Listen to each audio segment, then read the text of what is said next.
Clear. तो हम लोग टॉपिक स्टार्ट करने जा रहे हैं कैपलर्स लॉ। ठीक है। मिस्टर कैपलर ने प्लैनेट्स के मोशन को स्टडी किया, मींस बेसिकली प्लैनेटरी मोशन को स्टडी किया और दिए अपने 3 लॉज। इन्हीं लॉज को हम बोलते हैं Kepler's laws or Kepler's laws for planetary motion. ठीक है। जैसे न्यूटन के 3 लॉज हैं, तो हम उन लॉज को उन्हीं ऑर्डर में लर्न करते हैं। ऐसे ही कैपलर के भी 3 लॉज हैं और इन लॉज को हम इसी ऑर्डर में लर्न करेंगे। क्लियर है। तो देखते हैं हम लोग सबसे पहले कैपलर के लॉज हैं कौन कौन से। सबसे पहला point, that is Kepler's first law, and that is called law of orbit. Clear है। तो देखते हैं कैपलर का फर्स्ट लॉ क्या है। आपने बहुत ध्यान से लर्न करना है इसको। तो कैपलर का फर्स्ट लॉ है क्या? Every planet revolve around the sun in an elliptical orbit and sun is situated at one focus of the ellipse. फिर से पढ़ना एक बार। Every planet revolves around the sun in an elliptical orbit. Diagram में देखना, ये अगर हमारे पास है सन, क्लियर है, तो हर एक प्लेनेट इस सन के अराउंड इलिप्टिकल पाथ में होता है रिवॉल्व। कैलकुलेशंस में तो हम लोग सर्कुलर पाथ ले लेते हैं, ठीक है, लेकिन एक्चुअल में जो ऑर्बिट है हमारे कैसे होते हैं? ये ऑर्बिट होते हैं हमारे इलिप्टिकल ऑर्बिट होते हैं। क्लियर है। And sun is situated at one focus of the ellipse. इसका मतलब क्या हुआ? आप लोग मैथमेटिक्स में जब आपको इलिप्स पढ़ाया जाएगा, जब कोऑर्डिनेट ज्योमेट्री पढ़ाई जाएगी, तो वहां आपको बताया जाएगा कि इलिप्स में होते हैं 2 फोकस होते हैं। इलिप्स में होते हैं 2 फोकस, एक यहां पर ये और एक फोकस होता है यहां पर। तो लिखा है sun is situated at one focus of the ellipse. Sun हमारा कहाँ होगा? इन दोनों में से किसी एक फोकस में प्लेस्ड होगा या एक फोकस पे सिचुएटेड होगा। और आपको ये भी पता होगा, इस लाइन को इस लाइन को हम लोग बोलते हैं मेजर एक्सिस। इस लाइन को हम बोलते हैं मेजर एक्सिस और इस लाइन को हम लोग बोलते हैं माइनर एक्सिस। ठीक है, इस लाइन को हम लोग बोलते हैं माइनर एक्सिस। तो कैपलर का फर्स्ट लॉ क्या बन गया? फिर से चेक कर लो एक बार। Every planet revolves around the sun in an elliptical orbit and sun is situated at one focus of the ellipse. Clear है। एक बार इस लॉ को लिख भी लो, साथ साथ लर्न भी कर लो।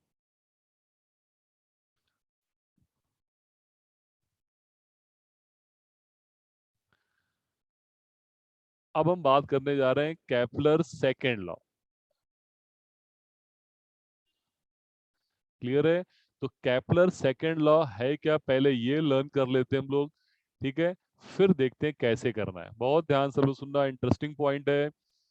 The radius vector drawn from the sun to planet sweeps out equal areas in equal interval of time. That is, the aerial velocity of the planet around the sun is constant. समझो पहले है क्या, ये बहुत interesting point है। Diagram देखो सब लोग, बहुत ध्यान सुनना। मान लो ये हमारा सन है, जो कहां पर है? जो है एक फोकस पे सिचुएटेड है। हम मैंने कहा था आपसे 2 फोकस होते हैं, ठीक है। एक फोकस इधर कहीं होगा, दूसरा यहां पर है। तो मान लिया सन हमारा यहां पे किसी एक फोकस पे है। बहुत ध्यान सुनना, क्लियर है। बहुत इंटरेस्टिंग पॉइंट, ध्यान से। ये मान लो यहां पर हमारा कोई एक प्लेनेट है, ठीक है। ये प्लेनेट मान लो कौन सा? ए हमारा कोई प्लेनेट है ये। तो इस सन को प्लेनेट से ज्वाइन करने वाली line, that is radius vector, यहां पर क्या होगा? This one, suppose that is sun है हमारा एस, ठीक है। तो एस ए यहां पर क्या है? सन को प्लेनेट से ज्वाइन करने वाला रेडियस वेक्टर। ठीक है, क्लियर। तो रेडियस वेक्टर क्या है हमारा, S A. Suppose that T time के बाद, ये देखो लिखा है T time, suppose that T time के बाद हमारा प्लेनेट ए से ट्रेवल करता हुआ कहां पे पहुंच गया, बी पॉइंट पे पहुंच गया। ठीक है, तो अब सन को प्लेनेट से ज्वाइन करने वाला रेडियस वेक्टर अब कितना बन गया, एस बी। क्लियर है। तो इसका मतलब टी टाइम में सन को प्लेनेट से ज्वाइन करने वाले रेडियस वेक्टर ने कितना एरिया स्वीप किया। सर ये एरिया एस ए बी, ये एरिया स्वीप किया किसने, रेडियस वेक्टर ने। क्लियर है, डन। नेक्स्ट टाइम यही एक्सपेरिमेंट फिर से हमने रिपीट किया। कैसे, अब देखना। अब मान लो कोई एक प्लेनेट यहां पर कहीं है, कोई एक प्लेनेट हमारा यहां पर है, सपोज दैट किस पॉइंट पे, पी पॉइंट पे। डन। तो सन को प्लेनेट से ज्वाइन करने वाला रेडियस वेक्टर क्या है, ये एस पी। बिल्कुल सही है sir. Suppose that T time, same time जो यहां से यहां पर था, ये टाइम, उसी टाइम में वो प्लेनेट पी से मान लो कहां पहुंच जाता है, क्यू पे पहुंच जाता है। डन। तो अब रेडियस वेक्टर कितना हो गया, रेडियस वेक्टर हो गया एस क्यू। क्लियर है। तो इस रेडियस वेक्टर ने कितना एरिया स्वीप किया, एस पी क्यू। कितने टाइम में, बहुत ध्यान रखना, कितने टाइम में, उसी टाइम टी में। अब थर्ड एक बार फिर एक्सपेरिमेंट रिपीट किया इन्होंने। अब ये है सन, हमारा प्लेनेट मान लो यहां पर कहीं है कोई एक्स पॉइंट पे। तो सन को प्लेनेट से ज्वाइन करने वाला रेडियस वेक्टर कौन सा है, एस एक्स। टी टाइम के बाद सेम टाइम, देख इंपॉर्टेंट पॉइंट क्या है, टाइम तीनों केसेस में सेम है। टी टाइम के बाद सपोज दैट ये प्लेनेट एक्स से पहुंच गया कहां पे, वाई पे पहुंच गया। तो रेडियस वेक्टर कितना हो गया हमारा, एस वाई। अब इस रेडियस वेक्टर ने कितना एरिया स्वीप किया, एस एक्स वाई। बहुत ध्यान सुनना, इंटरेस्टिंग पॉइंट बोलने जा रहा हूं अब। तीनों एक्सपेरिमेंट करने के बाद जब हमने ये एरिया मेजर किए, जब ये तीनों एरिया मेजर किए, तो हमने क्या नोट किया कि इन तीनों एरियाज की वैल्यू क्या आ रही है, सेम आ रही है। इसका मतलब क्या हुआ कि सन को प्लेनेट से ज्वाइन करने वाला जो रेडियस वेक्टर है, वो इक्वल टाइम, देख रहे हो आप, तीनों टाइम सेम है, इक्वल टाइम में इक्वल एरिया कवर करता है। फिर से पढ़ रहा हूं, अब देखना। The radius vector drawn from sun to planet, चाहे वो एस ए एस बी हो, या एस पी एस क्यू हो, या एस एक्स और एस वाई हो, sweeps out equal areas in equal interval of time।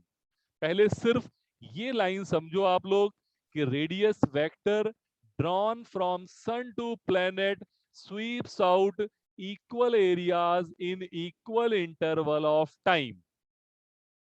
क्यों, बिकॉज टाइम तीनों केसेस में सेम था, और हमने क्या नोट किया कि सेम टाइम में एरिया भी क्या कवर हो रहा है, सेम कवर हो रहा है।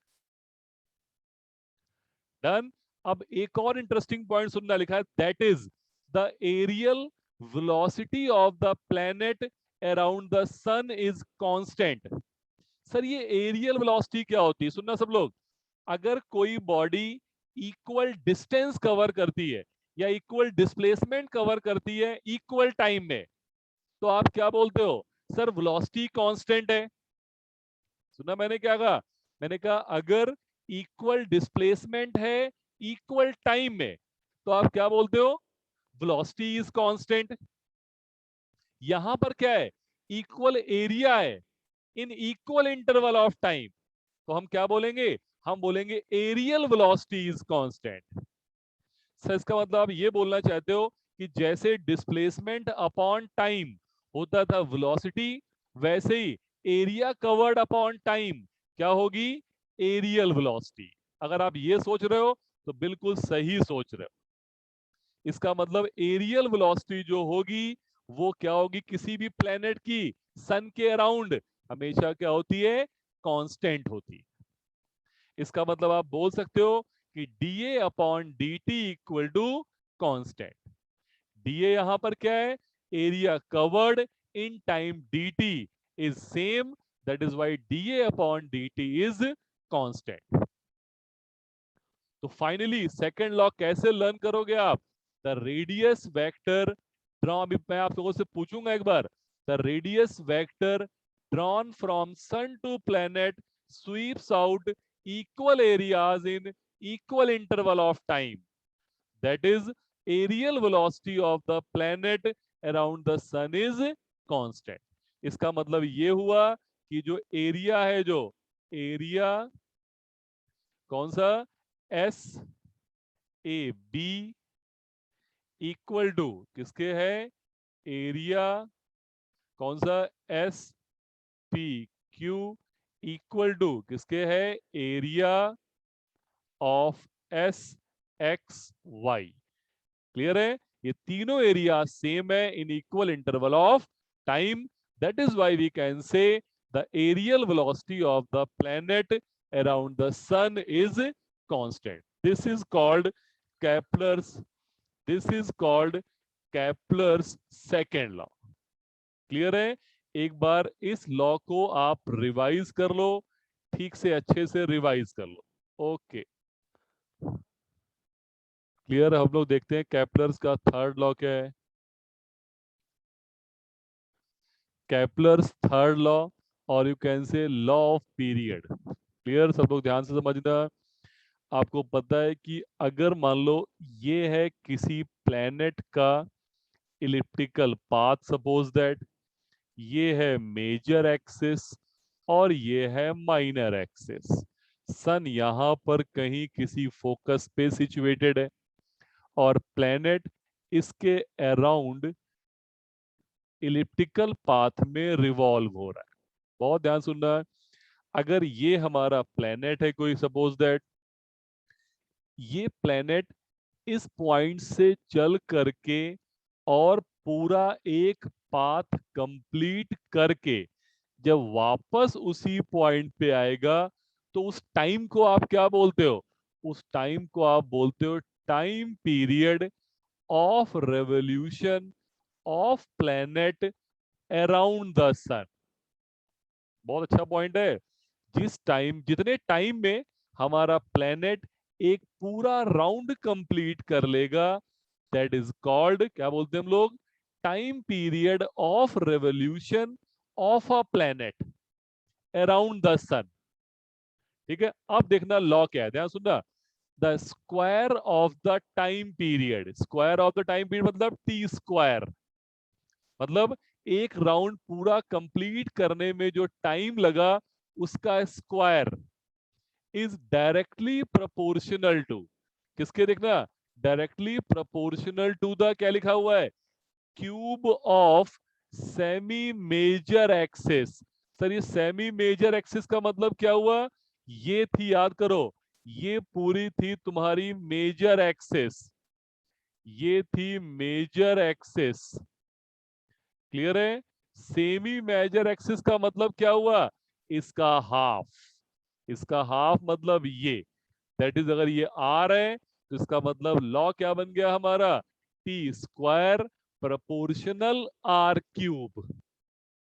अब लर्न करो लॉ फिर से, इस स्टेटमेंट को देख करके लॉ को लर्न करो, क्या बनेगा, T square means square of time period किसका, of revolution of planet around the sun is always क्या होगा, इज ऑलवेज डायरेक्टली प्रोपोर्शनल होगा किसके, cube of semi major axis, मतलब T square proportional R cube, that is T1 square upon T2 square equal to R1 cube upon R2 cube.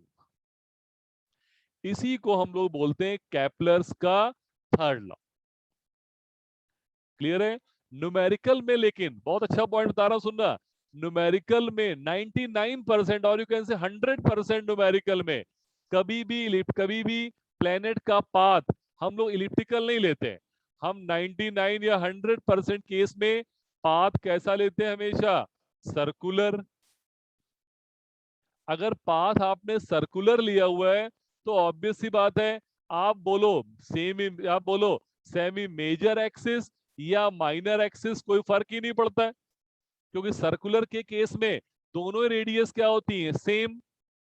तो जब आप numerical करोगे ना, तो वहां पर आपको नहीं देखना पड़ेगा कि सेमी मेजर एक्सिस है कि माइनर एक्सिस है, वहां पर रेडियस से ही काम चलेगा।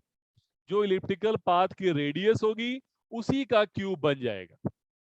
क्योंकि बता रहा हूं 99 या 100% न्यूमेरिकल में कहीं भी प्लेनेट का पाथ इलिप्टिकल लेते ही नहीं है, हमेशा सर्कुलर ही लेते हैं। तो वहां पर क्या बन जाएगा? टी स्क्वायर प्रोपोर्शनल रेडियस का क्यूब। तो न्यूमेरिकल करने में हमें ज्यादा आसानी हो जाएगी। क्लियर है? एक बार थर्ड लॉ फिर से पढ़ रहा हूं, फिर से लर्न कर लो। The square of the time period of revolution of a planet around the sun is always directly proportional to the cube of semi-major axis of its elliptical path। Sir semi major axis क्या होती है? Major axis का half. Clear है? सब लोग इस law को अच्छे से लर्न कर लो और साथ साथ नोट भी कर लो। तो ये थे हमारे कैपलर्स के 3 लॉज। जिस ऑर्डर में ये लॉज हैं, हमें उन्हीं ऑर्डर में लर्न करना पड़ेगा। मीन्स अगर आपसे एग्जाम में पूछा गया है स्टेट कैपलर्स फर्स्ट लॉ, तो आपने फर्स्ट लॉ ही लिखना है। कैपलर सेकंड लॉ, तो आपने सेकंड लॉ लिखना है। ऐसे रैंडम नहीं लिखेंगे, कोई भी लिख देंगे हम लोग। डन।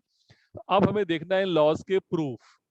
फर्स्ट लॉ का प्रूफ तो है नहीं, तो सबसे पहले हम करने जा रहे हैं वो है deduction of Kepler's third law. ठीक है? कैपलर्स थर्ड लॉ आप डिटेक्ट करो, आप प्रूव करो। उससे पहले आपको पता है सबको थर्ड लॉ था क्या? वो था T square proportional R cube. ठीक है? बहुत ध्यान सुनना, बिल्कुल सिंपल सा कंसेप्ट है। तो सपोज दैट ये है सन। सन का मास कितना है? Capital M. डन। सन का मास है कैपिटल एम।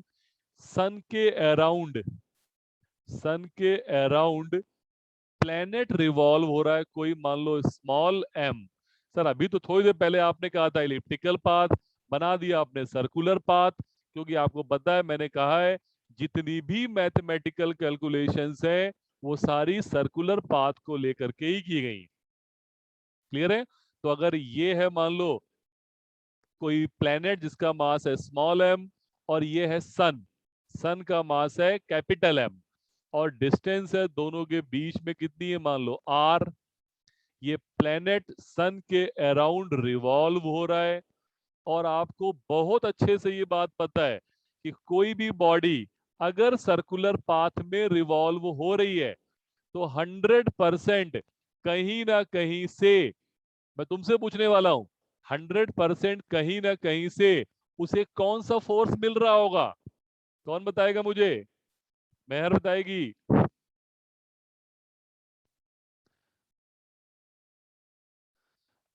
दिशिता बताएगी कि जब भी कोई भी बॉडी अगर सर्कुलर पाथ में है तो उसके लिए कौन सा फोर्स रिस्पॉन्सिबल होता है? बोलो बेटा।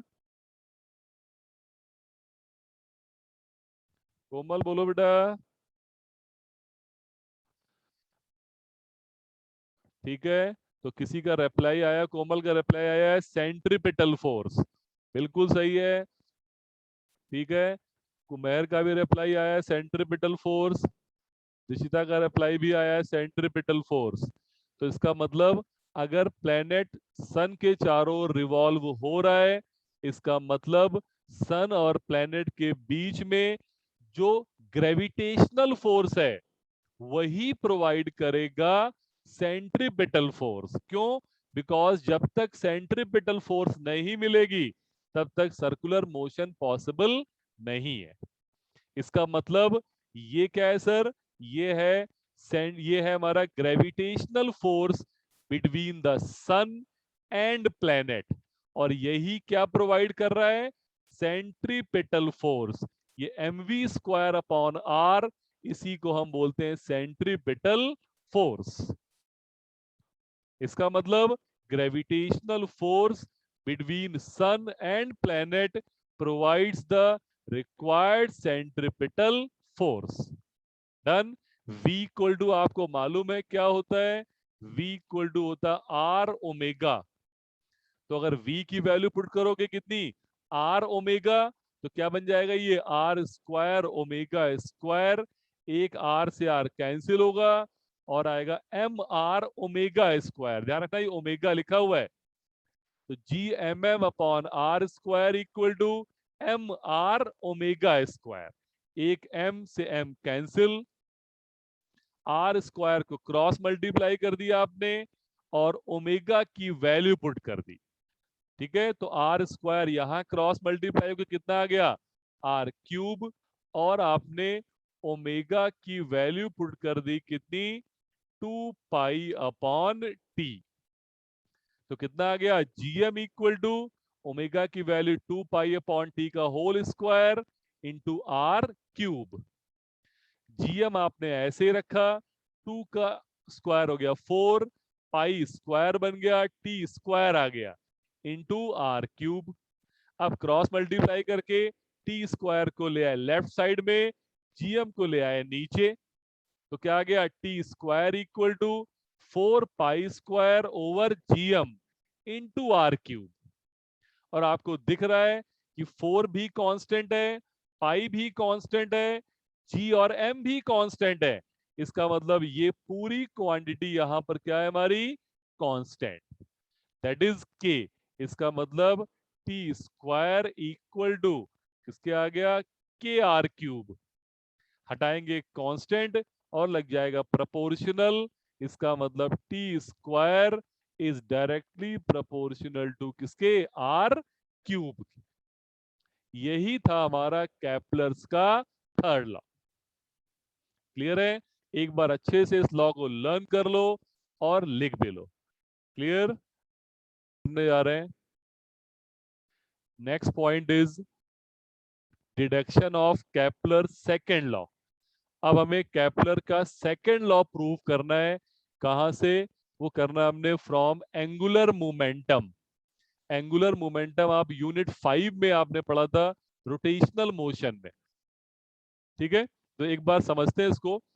From the geometrical interpretation of angular momentum, ये टॉपिक आप यूनिट 5 में आपने किया था। ठीक है, एंगुलर मोमेंटम का एक फॉर्मूला होता है L equal to twice of product of mass and areal velocity.